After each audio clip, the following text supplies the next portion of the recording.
Hey, we're live. However, all right, can everybody hear me now? I can hear Yeah, I you. can. All right. Let me go ahead and put my headphones back on, see how much of an issue this is going to be. All right, we got Mr. Dr. Anderson in. Here we go. What's going on? What's up, cuz? All right, so we got David. We got Frank. Frank, hey, you're new to the circle, so go ahead and introduce yourself to the world. Absolutely, man. Frank Sanders, man. That's all my family cousins on here, man.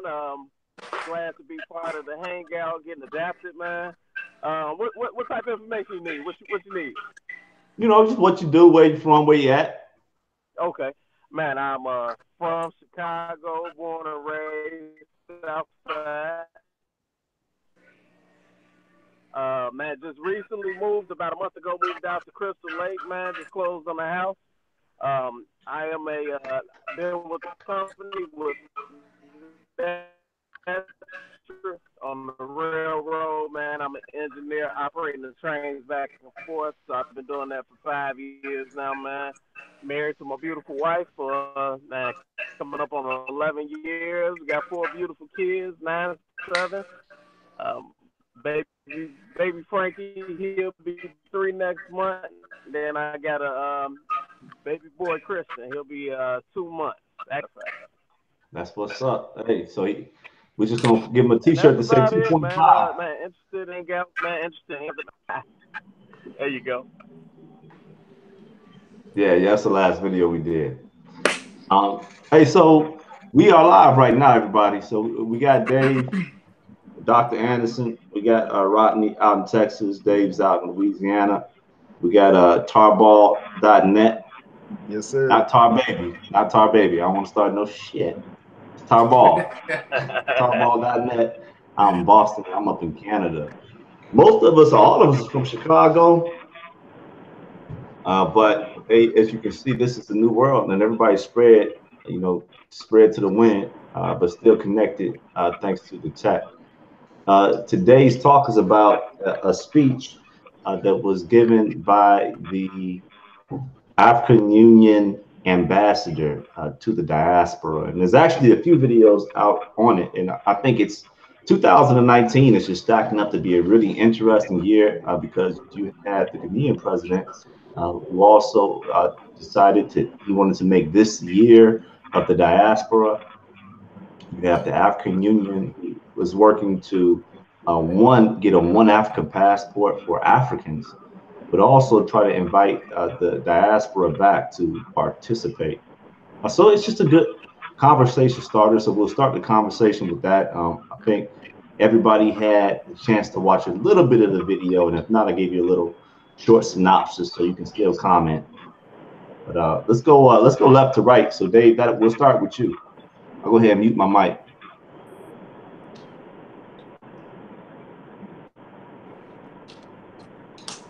Say it again. We'll go ahead and we'll get started with you. You can go ahead and give what you thought about the video first.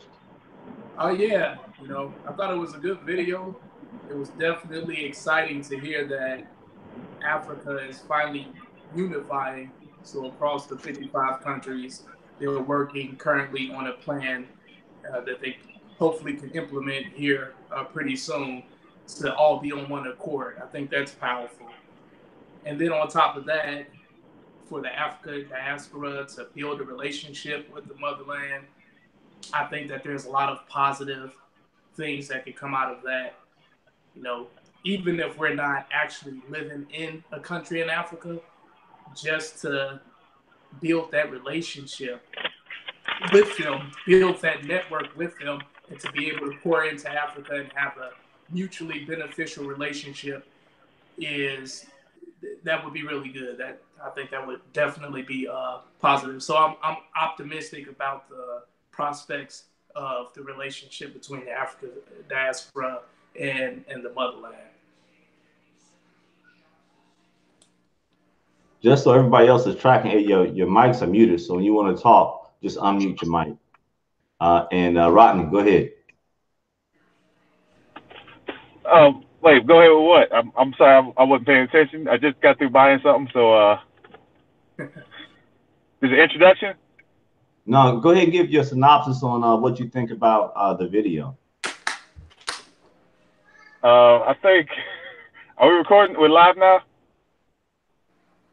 Okay, I'm gonna be honest. I've been working all day. I ain't had a chance to look at it just yet. All right. So, I feel like I didn't do my homework, man. that's okay. Hey, you pause. All right, you're gonna hear what they're talking about next. So you're finna listen to Jeremy give right. his 2 piece. All right. Okay, so basically, what I thought about the video, I thought it was really informative. I thought, I thought the doctor had a really,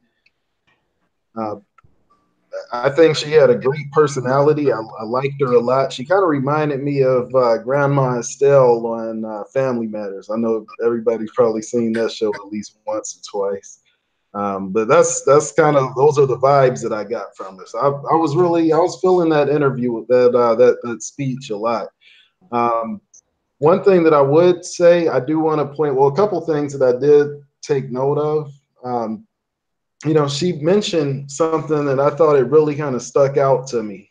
She started talking about like how Africa has basically everything that we need. So she was talking about how, when everything first got started, it was Pangea, and then the tectonic plate shifting and all of that. But then she started going into like the resources that are there. And so she touched on diamonds. She's like, we got diamonds, we got gold, we have oil, we have cobalt. And then she made a joke, which is something that I've actually given a lot of thought, is she mentioned, what is the material that they had on vibranium. She mentioned vibranium, but then immediately after that, when she was talking about humanity, she goes and starts talking about melanin, right? So one thing that I've been thinking about a lot is there a sort of correlation between vibranium and melanin? Because the way they described it in the story, like how it could be like this perfect shield, and we're protected from the sun, from the solar rays, in most instances when it comes to affecting your skin, and that's through melanin. So I thought that was interesting. But she mentioned a few other things. Sorry. Wait, what's that? It makes you bulletproof. And that's probably a off. Oh yeah, the thing bulletproof is a little bit much, but not. I mean, it's just the just the concept, how she went from talking about vibranium to melon, and I thought that was an interesting transition, like a very interesting segue into humanity. Another thing she touched on was like our primary anchors, like how we're like the only group that goes away. Like she spoke on the United States, for example, and she was talking about like how you have all these different ethnicities of people that, they treat America as sort of their second anchor, whether their primary anchors in India or China or wherever. But we're the only ones that, we have this primary anchor, but we do everything that we can in our power to move away from this primary anchor. So I thought that was an interesting topic that she brought up. So I mean, she talked about a lot of things, the African Diaspora Credit Union. I mean, she touched on a lot of different things. I enjoyed it. Hold on one second there, Jeremy. Hey, Frank. Go ahead, unmute yourself. Go ahead, unmute yourself, Frank. I got you. It's got you muted right now, so you just have to. Can you? Is that it right there? Yeah, we got you. We hear you. Okay. All right, got you. Hey, did you have a chance to watch the video?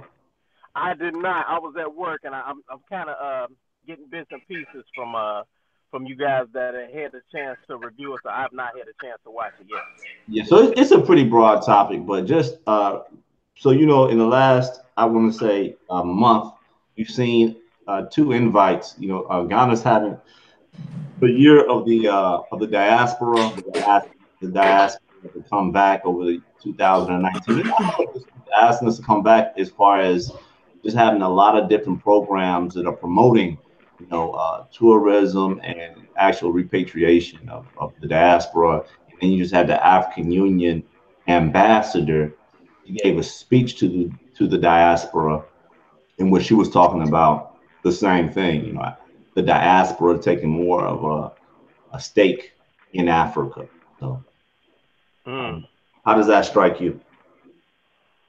Man, you know what? It's interesting because I was actually talking to a one of my coworkers who has African descent, and he said who has who always talks about he wants to go back and in terms of just going back to the motherland and just kind of because I guess he was speaking more about how there's this stigma attached that Africa is such a poor nation in terms of just the economy, the way of living, the children, water, as far as just it has this stigma that there is no wealth in this powerful country. And I think just as far as with everything that's going on right now in the state, with the politics and with the way this country is being ran, it just seems like people are really seriously thinking about and the whole review and the whole feeling of actually going back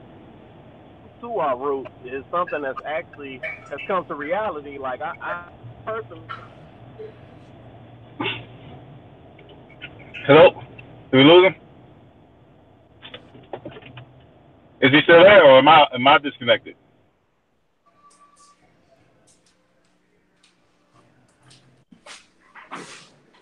I can still hear you. Okay. Hey, can I ask a quick question real quick while Frank is not coming on? Yep. Okay. Yeah, go ahead. So one of the things am I still there? Not sure what happened. I'm still here. Yeah, you there. Well, right. I have a question when you're done. I'm sorry. Go ahead, man. Oh, no problem. I mean, you would drop, so I'll go ask, but you're back, so go ahead and finish your statement. I didn't want to cut you off. Oh no, I'm not even sure where I was going with it, but just as far as with man, I was just pretty much stating that, man. I think now is the time for us to kind of research things in terms of, man, just getting back to where we were, man. Oh, definitely, definitely. So here's my question, because Adam brought something up too, and what Frank was saying kind of goes along with that, but the point where everybody tries to move away from their root, and I think the reasons they find this security and want to set up roots in other countries. Why is Africa as a continent? Why is it so many different countries?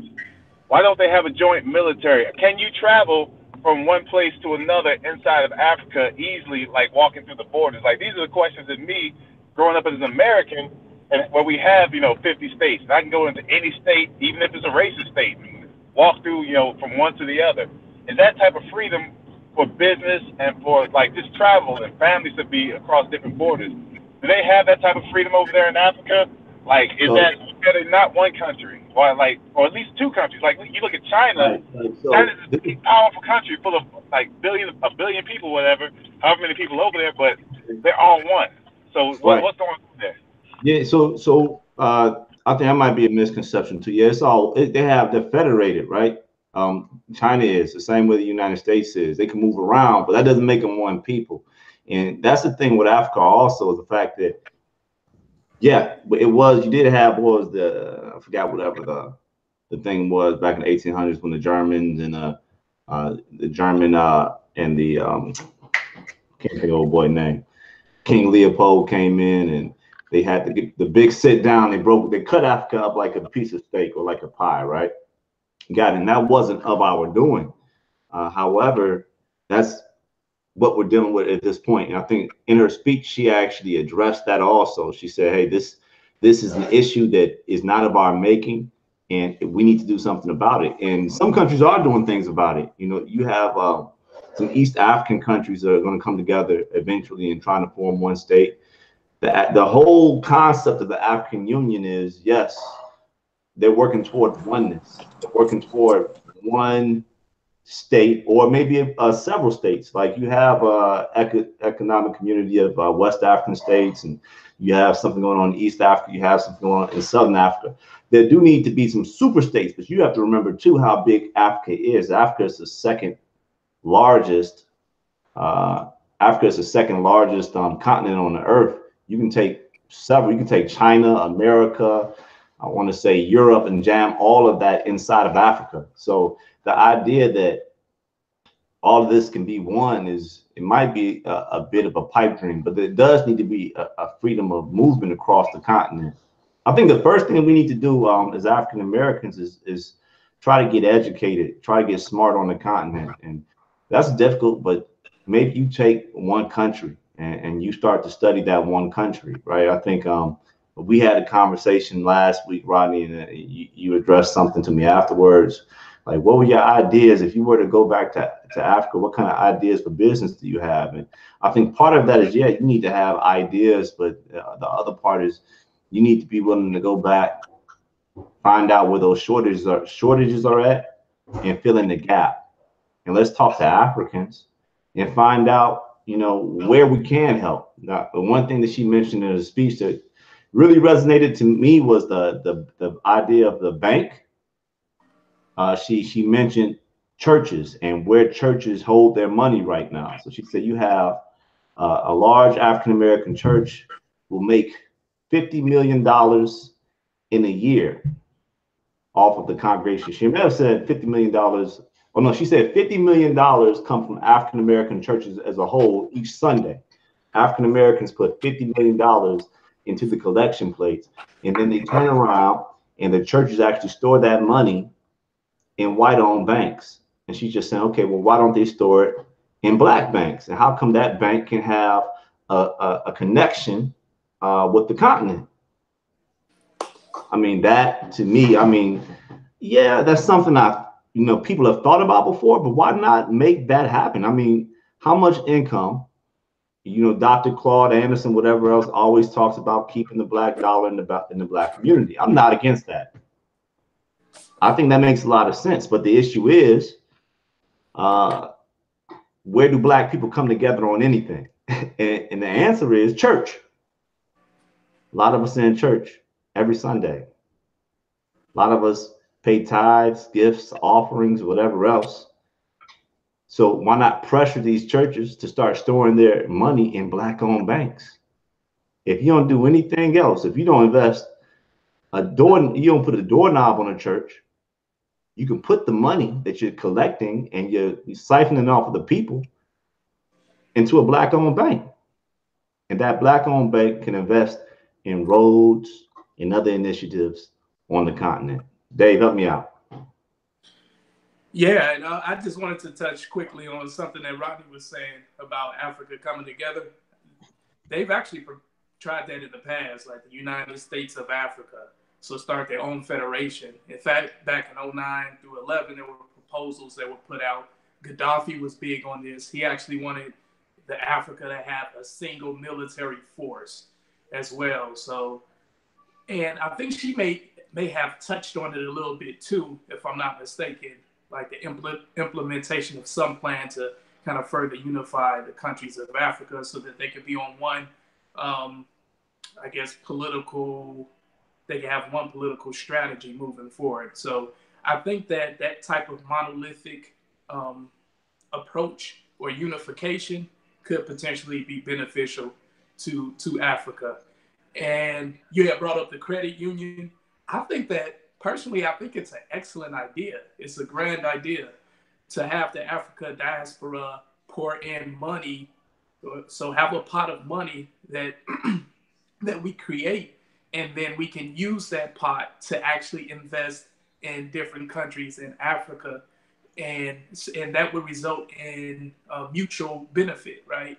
So that would benefit the continent, the different countries in Africa, and it would benefit the African diaspora, and it would also help with forming that bond between us and the motherland.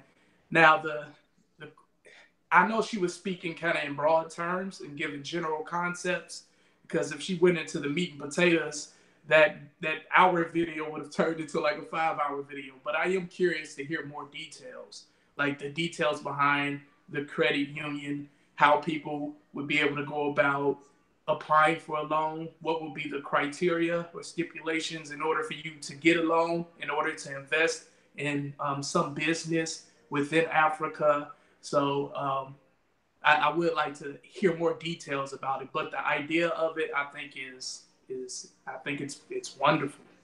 You ever read this book? It's called The Creature from Jekyll Island. No, I haven't read.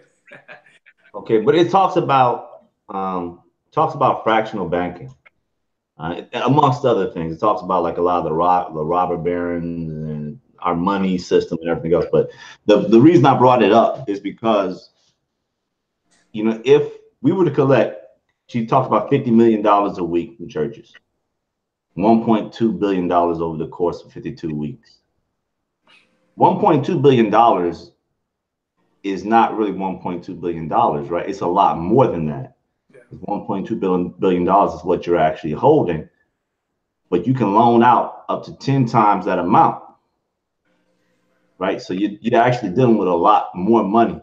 And she also was talking about the fact that you can't really go to African states or the African Union and talk about the diaspora participating without having money on the table. Like the money is the skin in the game.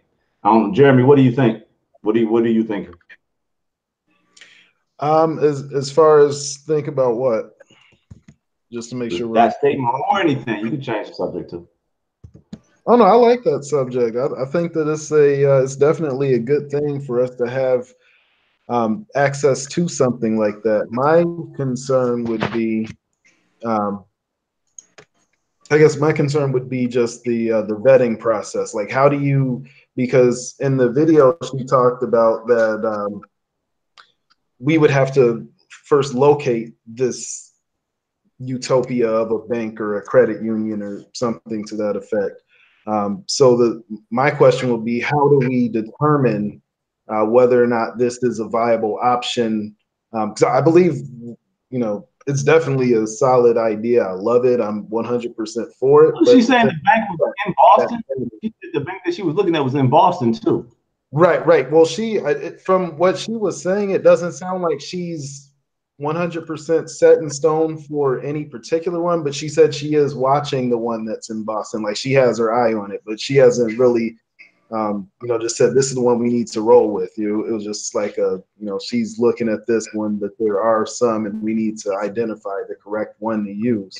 That was my takeaway from it, at least. So it didn't sound like she was 100% sold, but she is considering it. Unless.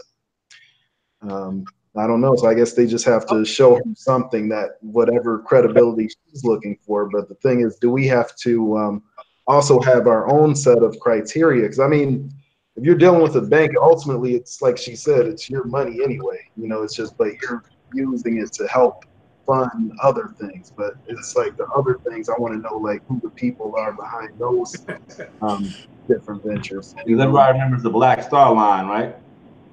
Well, you just want to, yeah, you absolutely want to make sure that you're putting it to the use that's being promoted, and that it's nothing behind the scenes that just it could really kind of hinder that process. So I would definitely say that it needs to be that for sure. But it's not just like with anyone. Like you have to make sure that location or that institution that we select is going to be the best viable option for that. For sure. I was listening to my YouTube earlier while I was listening to a guy named Search for Uhuru. Dinas Amir is his channel. He does a lot of traveling in Africa. He just did a live stream maybe half an hour ago. So right before we came on, he was talking about the Africa they don't show you on TV, which he's been getting a lot of flack because when he goes to Africa, normally he's in the more rural areas. He's a big proponent of Africa, but because he gets so many views. He said he was getting trolled by Africans who were saying that he wasn't showing like the more modern areas.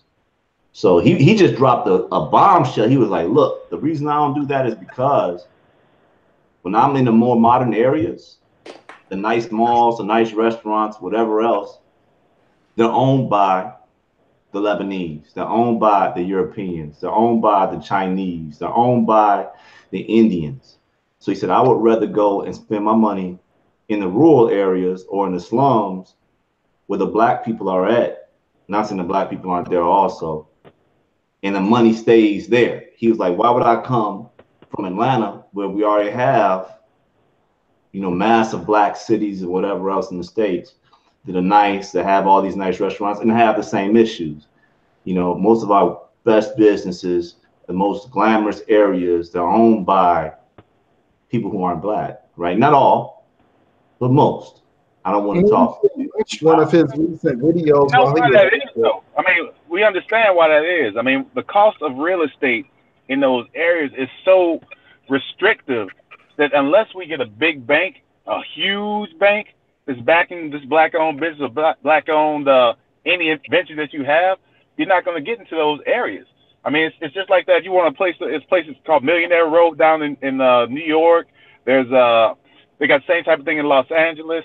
Everywhere we go, there's these places that are real nice, real beautiful, but it's so restricted to own anything or to rent anything in there. So, I mean, that's something, if we want to do something like that, you can't do it nickel and diamond and doing, you know, small businesses and stuff like that. You have to have a big organization, a big backing behind it. And those things that are trying to make that much money, they really don't care too much about race. At that point, they're all about making their money back and making big money back. So, I mean, it takes steps to get to that level. I don't want to lose your point, Rodney, because I think you made a good point also, but I will just refute that. I don't think you have to have big business in order to be successful. Like, what's really the backbone of the United States economy is not big business, it's the small businesses. So, you know, most you have to make sure you set success for the small businesses or set an environment where they can succeed. So I understand where you're coming from, where we need these institutions. Like, we do need a large institution. It's almost like when Kanye West was saying, okay, yeah, I can make T-shirts out and sell them out the back of my car. He said, that's not what I'm trying to do. I'm trying to take over the damn industry. I want it all. Right. So I get where you're coming from. But then I also understand what Dynas was saying also. It's just that, hey, I'm going to go all the way to Africa to support people who aren't Africans. It's like we have this chant, you know, Africa for the Africans, but then we're not proving that. People going there, and maybe we're trying to go ahead, Jeremy.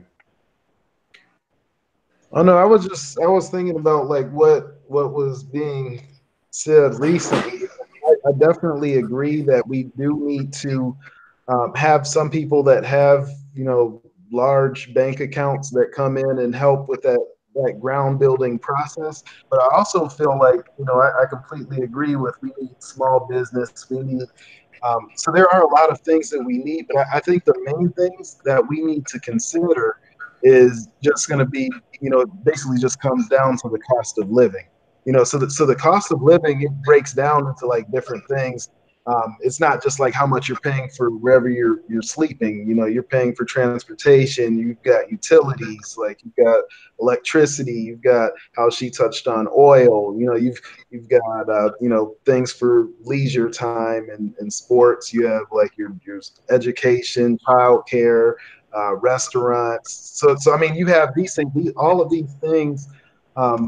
You know, they all correlate with the cost of living. And I think if we could focus on the cost of living entities, because I know a lot of times in, you know, like America, you know, when you see like, you know, most Black people, unfortunately, we're in some form of like entertainment, like the successful, like the really, really successful Black people in this country. You know, they're often entertainment or some sort of, you know, something that's not necessarily cost of living. The Negro just won the Powerball. You see, that's something. I don't believe that. I honestly don't believe that. I believe there's a lot of people, MBAs, who are very successful they're just not famous because what they do isn't in the limelight. We just happen to have a lot of the limelight, but I think there's a lot.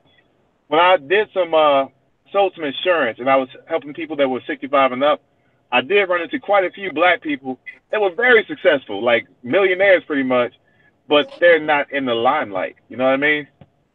Oh yeah, there definitely are those too. Like I'm not discounting that at all, and I completely agree. Like we really need to evaluate what we consider as importance in this country, and you know I think that would help us to make sort of a shift to that limelight, because I think that's something that definitely needs to be done. So definitely there are those people that are in all sorts of different industries that are, you know, doing amazing things, but you know when it comes down to like who's in ownership of the utility companies, the gas companies, the oil companies, the, you know, I'm thinking of things like this more specifically than, you know, another position that may just, you know, give somebody that handsome 6, 7, 8, 9 figure income. I'm talking about like owning businesses that are set for generational wealth, you know, Yeah, stuff. I think what we need to do though, when we talk about owning businesses, we need to kind of separate the corporations from like the actual single proprietor business owners. Because when you do that, a black person really can own any corporation if they just go out and buy stock. That's the easiest thing we can do. Have people go out, hey, buy stock. If one black person or a million black people buy up all the stock in Amazon, guess who's going to own Amazon? I mean, the chances I won't be able to get everybody to do it at once, but this is the type of way we have to kind of change our thinking. You own businesses when you own the stock. I mean, that is what it is. If you own, I own like 5 shares of Apple. I own it. You have a stake in it. The people who own it are sitting on that damn board now, because they're the ones who make all the decisions, and they're the ones who will manipulate everything if they see all the black people buying up the stock. They manipulate that shit real quick. So then we'll end up on the board. But you know what I'm saying? Like the people who are sitting on the board are the people who have the most stock. So the more we buy, guess what? We can be on that board and we can manipulate it just like they can. That's where this thing is even with money. When it comes to green and the question is, how do we spend it? How do we use this resource? That's the resource it's very limited. They can create more, but the more they create, the less it's all worth. So there's only really a certain amount of value out there, of actual dollar, money, whatever the currency is, value. They'll keep creating more and devaluating the rest of it, but the more they create, then the less everything's worth. Yeah. So how do we spend this resource that we get? Because we all get some level of it. Yeah, and when you're dealing with capitalism, you're always going to have producers and workers, right? The key thing is that the individuals who own the companies and corporations will have the greatest stakes in them, that they're fair to the workers, that they're looking out for the little man. So my hope would be that with these black-owned companies and corporations in Africa, that we would do that. Now, there's just so much detail and things that were left out during her discussion. You know, when she brought up the credit union, and she kind of touched on an advisory committee to help manage the union. You know, my question would be, who would be a part of that committee? You know, will they ensure that individuals who are a part of the African diaspora have a voice in that committee? How will we go about selecting members of that committee? What will be the structure of that committee? You know, how will we make sure that committee does right by the people who pour into the credit union, by the African diaspora who pour into it? It's just so much that goes into it. Like, I hope that she puts out more videos in the future and kind of gets into the weeds. Yeah, I don't know if on those videos, if she's gotten into the weeds and into the detail and just, you know, maybe was a little more fastidious. That would be great. You breaking up. Can you hear me now? Can you hear me? Dave, hey Dave, you breaking up real bad. We're not catching nothing. You about to drop off too. If you drop off, just dial right back in. But yeah, so let me just, Ronnie, can you hear me? Yeah, I hear you. I see you. I don't hear you. You don't hear me? Am I the one that dropped off? Shit. I hear Rodney loud and clear. I hear everybody. Can you hear me? Yeah, I hear everybody. Yeah, All I'll tell right. I you, that's think you, Tuan. we the need to take a trip. slowdown may be on my end. Antoine, we might need to take a trip to The Chicago and slowdown come. may be on my end. Everybody's in one place. That'll be that's Okay. yep. You coming in and out, Dave? No, man. Dave is good. I think that's you. It's you. I'm trying the whole damn conversation happening behind my back, man. Like what? I feel like they're all laughing at me because I can't hear nobody. Well, if we got a chat in here, we can put a text. Let me see. Does this thing work? How do we do chat? Oh yeah. All right, hold fast. All right, I'm gonna mute everybody. I'm gonna mute everybody because I got the damn. I'm gonna mute this. I'm only doing this. Only muting everybody so we can get this thing rolling again. All right. It's you, bro. Okay. Well, shit. I'm muting every damn body. Now nobody can hear nobody. All right. So this way, the only data that's coming out is me going out into the world right now. Okay. And I'm gonna unmute David and mute myself and see if I can hear him.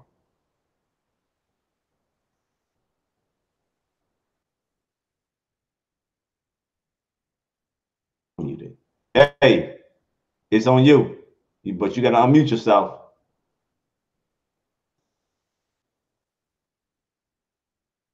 Can you hear me? Almost bust my stuff. Can you hear me, cuz? I can hear you. Rodney can hear you. I can hear you too, Rodney.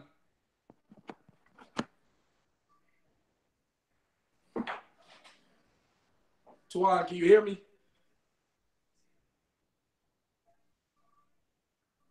Can you hear me?